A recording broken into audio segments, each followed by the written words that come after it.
ဝတ်သားခင်ဆိုရင်လေသုံးထပ်တာခင်အကောင်းဆုံးပဲနော်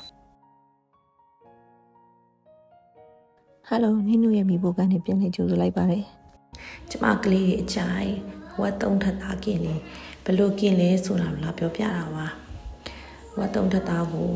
မာလာအမုံရဲ့ငံပြာရည်စားချုံမုံခယူစီနှမ်းစီဒါလေးပဲထည့်လိုက်တယ်ပြီးတော့ရောင်နေမုံလေးတော့ထည့်လိုက်တယ်ပေါ့နော်ဈေးကနေဝယ်တဲ့အသားဆိုတော့လေလီးထားတာတော့မထူမပါလေးမလမပပေါ့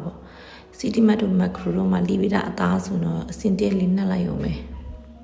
အခောင့်နေရနားလေးမှာနူးညံ့စေဖို့ဆိုရင်ရက်ကလေးပေါ့နော်ဆန်ရက်ကလေးနည်းနည်းလေးထည့်လိုက်တော့ပိုအဆင်ပြေတယ်ဒါကူသုံးတဲ့ဝက်သားအနုအရင်ပေါ်မှာလည်းမူတည်ရလေနော်ကျမကတော့မနက်ထမင်းဖို့အတွက်ဆိုတော့ညကလေးကနှက်ထားတာလေးပေါ့နော်ပြီးတော့မီအေးအေးလေးနဲ့ပဲဖြစ်ပေါ့